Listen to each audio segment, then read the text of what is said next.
Ini kejutan besar berkait dengan Ebit Liu. Menurut pendedahan ini, Ebit Liu hantar 70 mesej luca ketika Ramadan. Itu pendedahan daripada saksi. Selamat datang ke channel ini. Jangan lupa tinggalkan komen Anda. Tekan butang subscribe bagi mendapatkan isu-isu terkini daripada channel ini. Saudara-saudara sekalian, siapa yang tak kenal dengan Ebit Liu? Kes beliau baru-baru ini menggemparkan seluruh Malaysia. Masih berjalan tetapi pendedahannya mengejutkan kita semua. Terkini, saksi mendedahkan Ebit Liu hantar 70 mesej luca ketika Ramadan. Ini memang mengejutkan kita semua. Di Tenom, seorang saksi hari ini memberitahu Mahkamah Magistrate di sini, pendakwah Ebit Liu atau Ebit Irwan Ibrahim Liu menghantar kira-kira 70 mesej berunsur luca menerusi aplikasi WhatsApp kepadanya antara jam 10.57 malam sehingga 12.30 malam pada 19 April tahun 2021. Mesej 70 mesej ini bukan mesej yang sikit. Ini mesej yang sangat banyak. Wanita berusia 40-an itu selaku saksi ke-9 pendakwaan yang juga pengadu kes berkata demikian dalam pemeriksaan utama oleh Timbalan Pendakwa Raya Zahida Zakaria pada perbicaraan kes gangguan seksual pendakwah itu. Saksi itu berkata walaupun ketika itu Ramadan, Ebit tetap menghantar mesej seperti itu kepadanya dan berasaskan ayat-ayat luca dan memuji dalam mesej itu mengaibkan kehormatannya. Pengadu itu berkata dia melihat karakter Ebit di media sosial sangat berbeza berbanding mesej dihantar pendakwah itu yang dilihat sering menyebut istrinya sebagai bidadari. Apabila Ebit macam itu, seolah-olah dia anggap perempuan ini hanya tujuan seks semata-mata, katanya dalam pemeriksaan utama itu. Wanita itu berkata, selain menghantar mesej pada awal pagi hingga ke malam, Ebit juga didakwa membuat panggilan telefon kepadanya dan menggunakan bahasa luca. Pada prosiding hari ini, Zahida memohon pertuduhan pertama terhadap Ebit dipindah secara lisan pada bahagian waktu, iaitu dari jam 6 pagi hingga 8.07 pagi.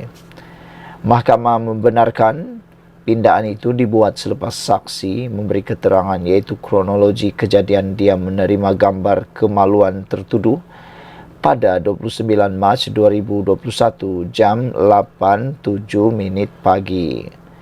Ebit 38 tahun berdepan 11 pertuduhan antaranya mengaibkan kehormatan seorang wanita berumur 80-an dengan menghantar perkataan dan gambar luca ke nombor telefon mangsa melalui aplikasi WhatsApp antara Mac hingga Jun 2021.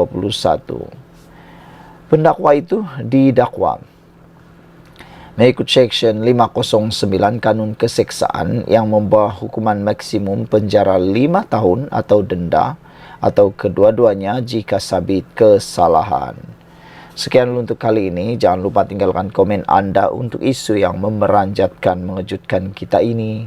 Ebit Liu hantar 70 mesej luca ketika Ramadan, dakwa saksi. Kita jumpa lagi. Salam sejahtera, terima kasih karena bersama dengan saya di Nazilin Unity Channel. Wow, kalau selama ini kita dengar orang yang menerima rasuah dihukum, ditahan, ditangkap, dipenjara, didenda. Tapi kali ini satu benda yang Anda harus share kepada rakan-rakan kawan-kawan Anda, siapapun mereka. Janji, share. Karena ini laporan yang sangat menarik. Bekas pengurus tidak lapor rasuah didenda RM27.500. Dengan kata yang lain, kalau Anda tahu ada rasuah berlaku, kalau Anda sedar ada rasuah yang berlaku, ada bukti rasuah berlaku, dan Anda berdiam diri, tidak membuat laporan, lebih-lebih lagi kalau hal itu menimbulkan kerugian besar, Kalau anda tak buat itu, anda boleh didenda. Kali ini bekas pengurus tidak melaporkan rasuah didenda Rp27.500. Berlaku di Kuala Terengganu. Bekas pengurus ladang tabung tentera Terengganu didenda Rp27.500 oleh Mahkamah Session di sini hari ini kerana tidak melaporkan pemberian rasuah RM17.600 kepadanya. Suruhanjaya Pencegahan Rasuah Malaysia SPRM. Hakim Muhammad Azhar Othman menjatuhkan hukuman itu selepas tertuduh Saudin C. Lamin 60 tahun membuat pengakuan bersalah atas 3 pertuduhan pilihan yang dihadapinya. Mahkamah turut memerintahkan tertuduh dikenakan hukuman penjara 7 bulan sekiranya gagal membayar denda.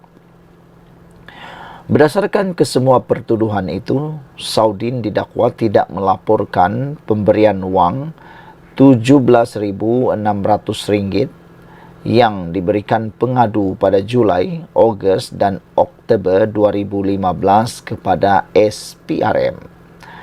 Cosmo 29 November 2021 melaporkan Saudin didakwa atas 6 pertuduhan menerima wang suapan berjumlah RM27.500 daripada pengadu. Tertuduh didakwa menerima suapan itu sebagai dorongan memilih syarikat TP Parts and Machinery dan syarikat SS Terus Jaya Enterprise bagi membekalkan barangan kepada ladang tabung tentera Terengganu. Perbuatan itu dilakukan sejak Julai sehingga Disember tahun 2015, dipetik daripada Cosmo.com. Jadi saudara-saudara sekalian, selepas ini jangan malu-malu, jangan segan-segan dan laporlah kejadian rasuah kalau anda tahu dan anda terlibat. Jangan sampai jadi seperti ini. Bekas pengurus tidak lapor rasuah didenda Rp27.500. Ikuti terus ulasan selepas ini. Salam sejahtera, terima kasih karena bersama dengan saya di Nazilin Unity Channel. Ini satu lagi tangkapan tahanan oleh SPRM terhadap Jerung Besar. 2 penjawat awam ditahan minta rasuah, wang tunai dan peralatan elektrik. Wah, ini memang culas dan luar biasa.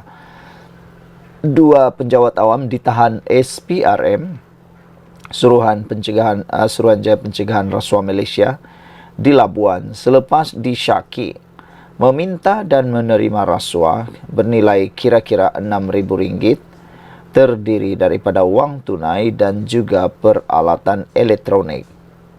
Ia sebagai balasan melepaskan pembayaran berhubung kerja penyelenggaraan KAUTES selain membantu mendapatkan projek di sebuah pejabat perikanan di negeri tersebut.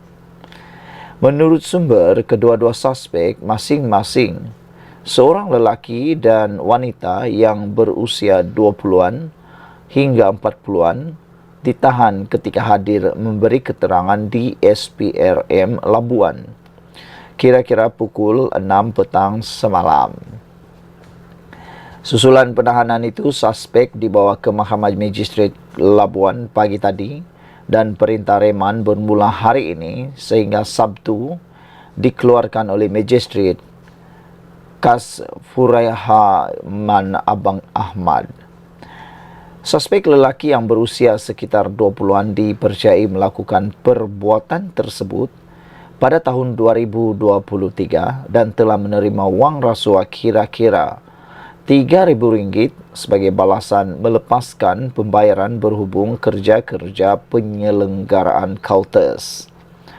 Manakala suspek wanita pula dipercayai melakukan perbuatan tersebut antara tahun 2021 hingga 2022 dan telah menerima rasuah sebuah peralatan elektronik bernilai kira-kira RM3,000 sebagai balasan membantu syarikat tersebut mendapatkan projek, katanya. Sementara itu, pengarah SPRM Labuan, Tuan Datu Robie Sheman, Datu Pin Datun, ketika dihubungi mengesahkan penahanan tersebut dan kes disiasat di bawah Seksyen 17 dalam kurungan E Akta SPRM 2009.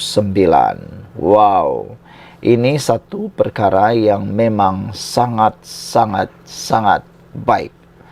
Apabila SPRM melaksanakan tanggungjawab dengan begitu hebat.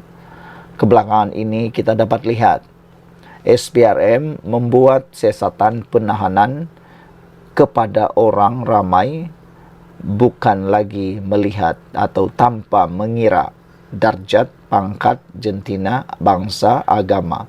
Semuanya kalau ada laporan akan kena sakat sekali. Tak pedulilah dia jurung besar kah, jurung kecil kah, ikan-ikan bilis kah.